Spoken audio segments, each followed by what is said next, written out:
Welcome to the Inside Blitz.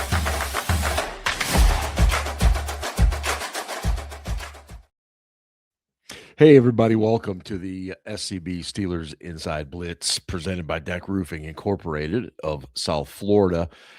This is our short form podcast that I do a lot during the season and then have kind of gotten away from it a little bit during the off season. But with the draft just a couple nights away, wanted to give you a little bit of a preview, catch up on some of the latest Steelers news, and who knows what else while I sit here and ramble on. But I wanted to mention just, as I'll probably do 2 or 3 times, that our regular Thursday night show this week, normally we go at 10 p.m. Eastern. We'll definitely be going earlier. We'll kind of keep an eye on the clock with the times moving a little faster this year instead of the 10 minutes in between. You'll have the 8.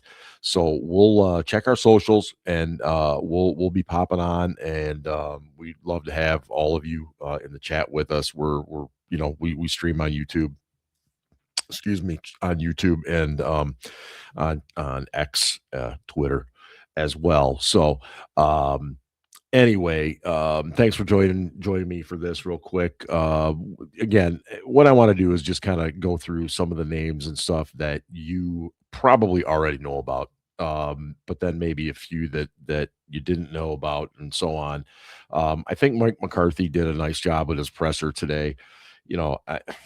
Look, these press conferences are there's just so little. They're one of the more useless press conferences, because it's not like a GM or a head coach is going to give up a ton of information. In fact, if anything, they're probably going to give false information. So it's almost like you're trying to read the tea leaves the whole time that this is happening, and then you just kind of take it from there and put the pieces together. But I think as far as McCarthy talking about the current team, I thought he was really good. He was honest about the quarterback situation.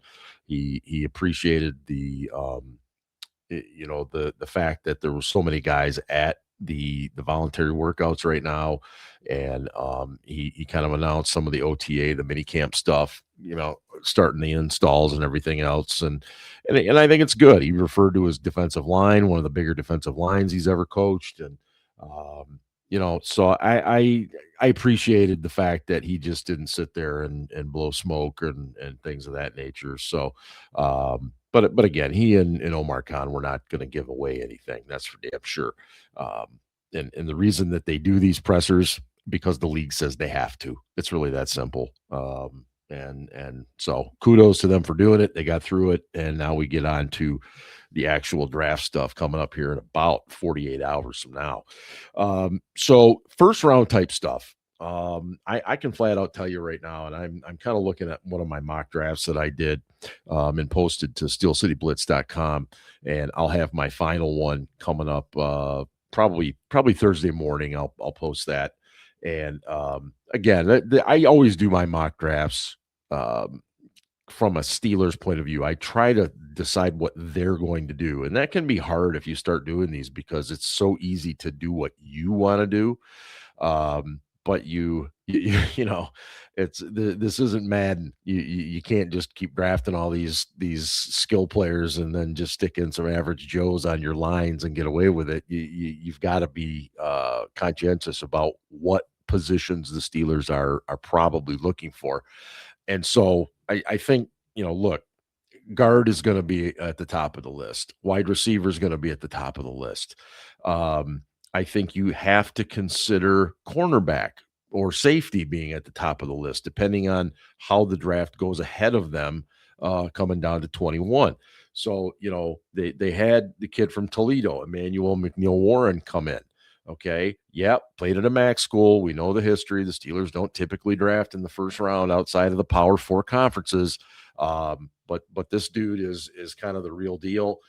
He's big. He's athletic. He does a lot of things well. He can play center field, but he can also come downhill, and so I like him. As to whether or not he's a guy they are looking at in that spot at 21, I'm not sure. But again, it's a possibility, and that's why I mentioned him. I think a lot of Steelers fans are looking at Vega Ione, the guard from Penn State, and look, it makes sense. Isaac Sayamalu went off to Arizona. We need a guy there, and he would slide right in and fit pretty darn well. He's a mauler. He's very good in pass protection. I don't think he's great. I think he's good. He's going to have to get better at it. But as a run blocker, he's not going to be moved off his spot. Very violent hands for an offensive lineman, and so I think if everything works perfectly, my gut feeling is he's their guy.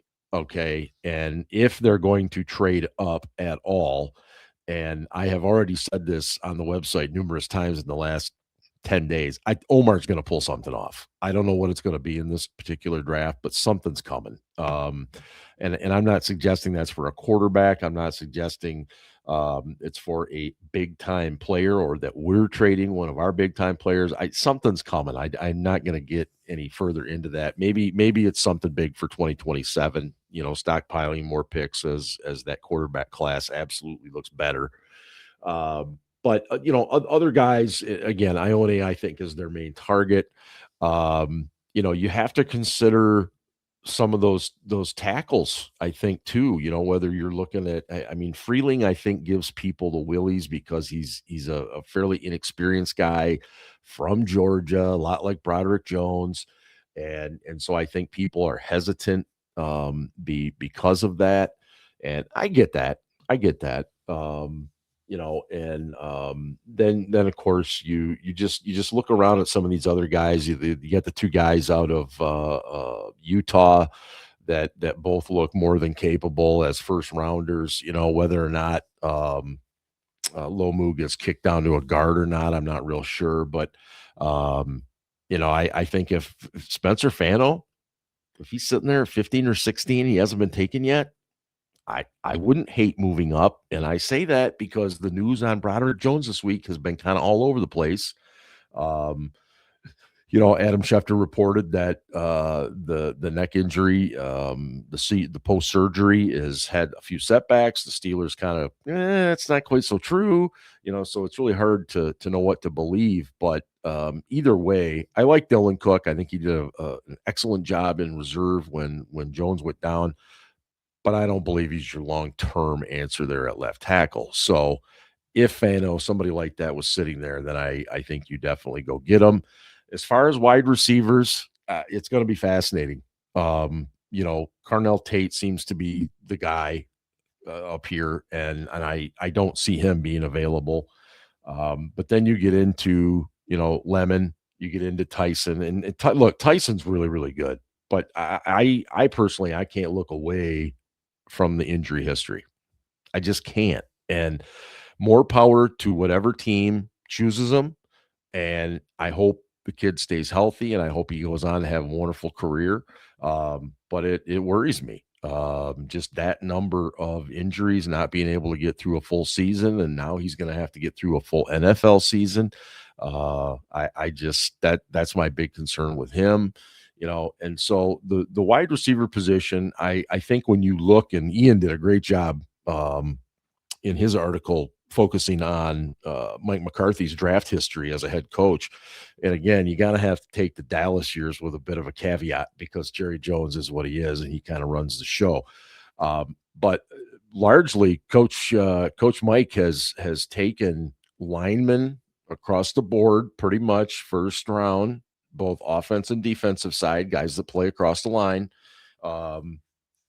And then he is really, really good at going after those second and third round receivers. He might have like one miss out of all of them, and he's produced some pretty good players in that particular area. So could be something that you look for there. And then cornerbacks, Delaney from LSU seems to be the guy that I don't know if I'd call him consensus number one cornerback, but he's up there. You got McCoy kid from Tennessee. You got Terrell from Clemson. I don't the cornerbacks kind of remind me of the draft class in particular, that this isn't a great draft class. It's kind of what I refer to as like a meat and potatoes draft class.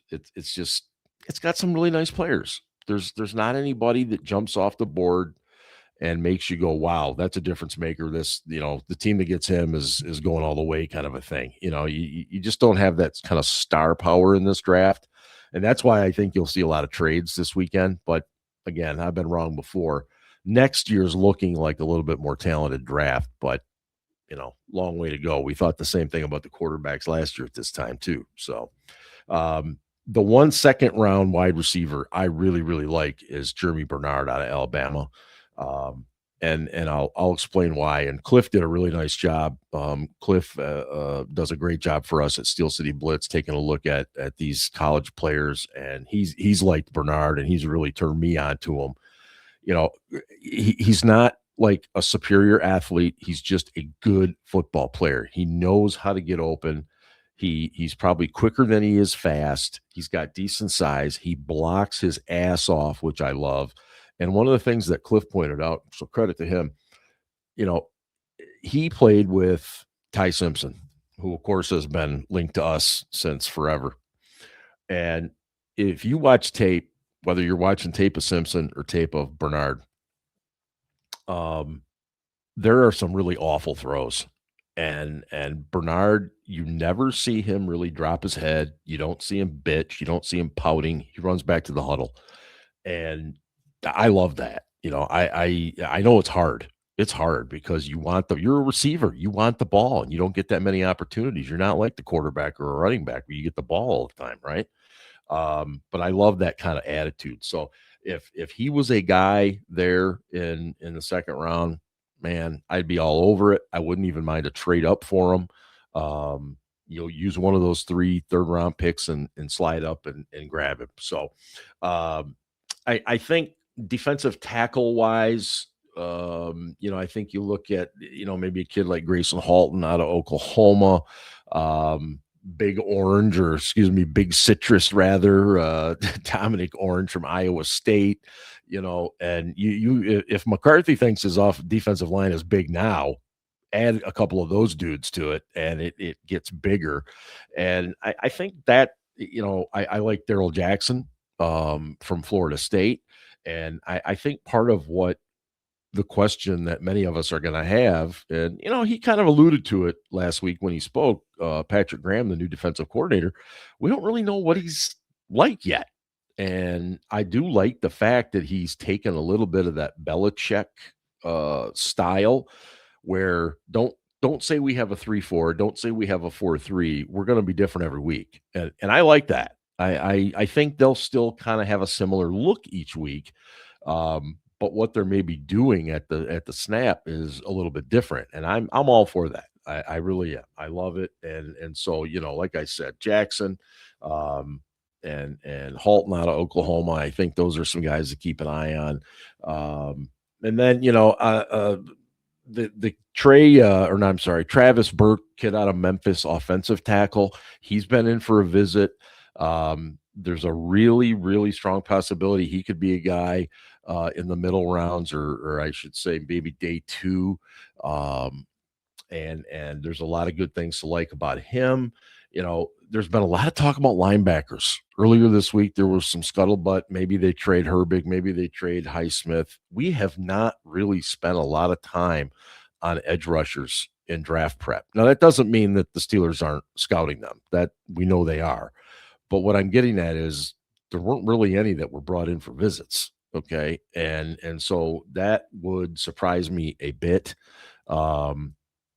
I think Overton, the kid out of Alabama, could be one of those targets if you do go for an edge type guy, but it'll be, like I said, it's not going to be day 1 and might not even be day 2 in those situations. Off-ball linebackers is what's fascinating. Everybody seems to think Patrick Queen might get moved during this draft process.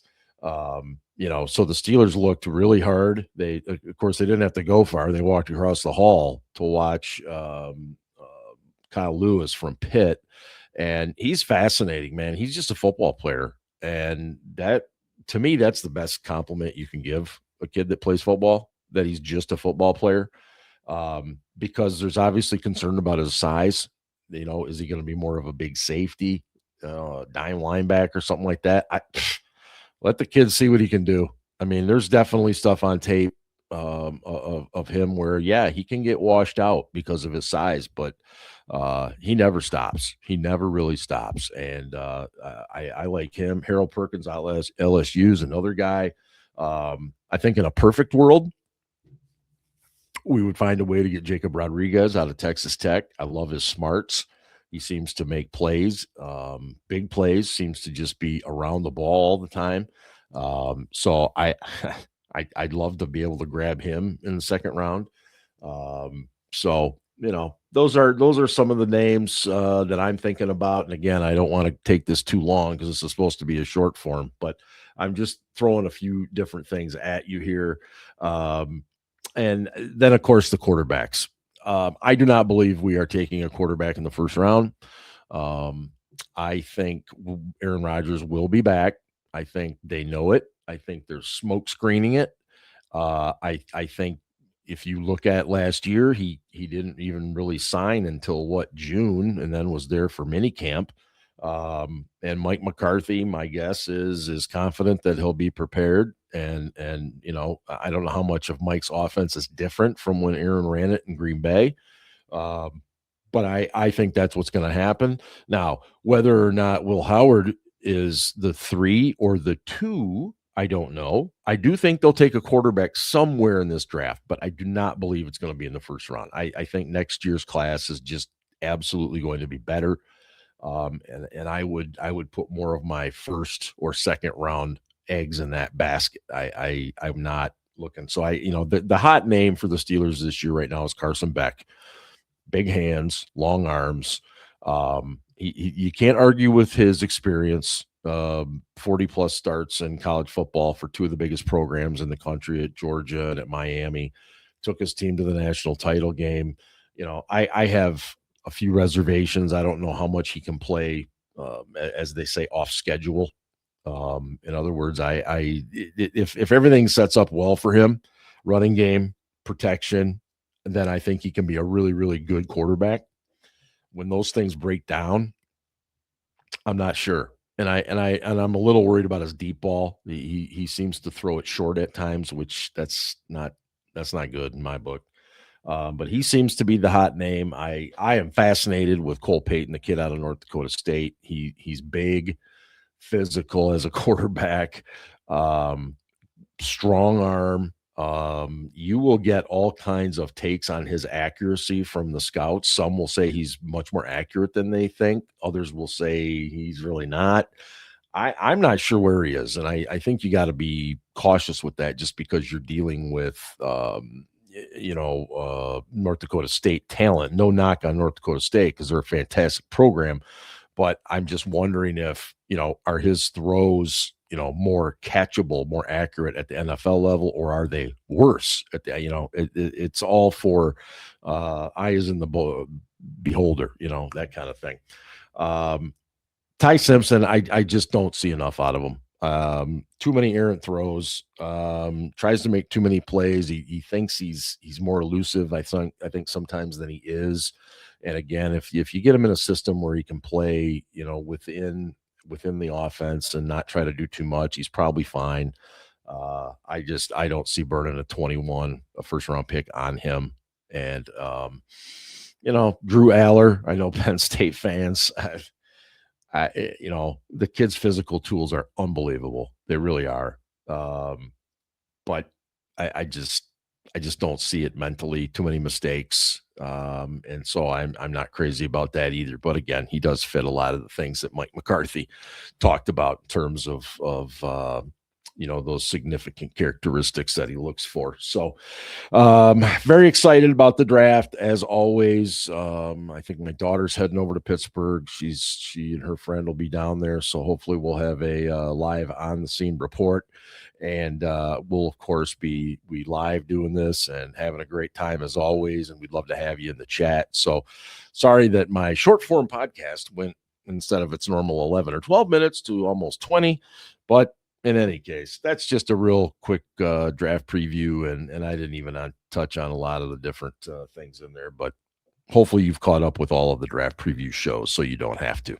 Anyway, thanks to Deck Roofing, and thanks so much to Variety Sports Network for the platform. And of course, thank you to Frank Walker Law for providing the studio. Anyway, this is Steel Dad, and I'm getting out of here. And don't forget, guys and gals, go Steelers.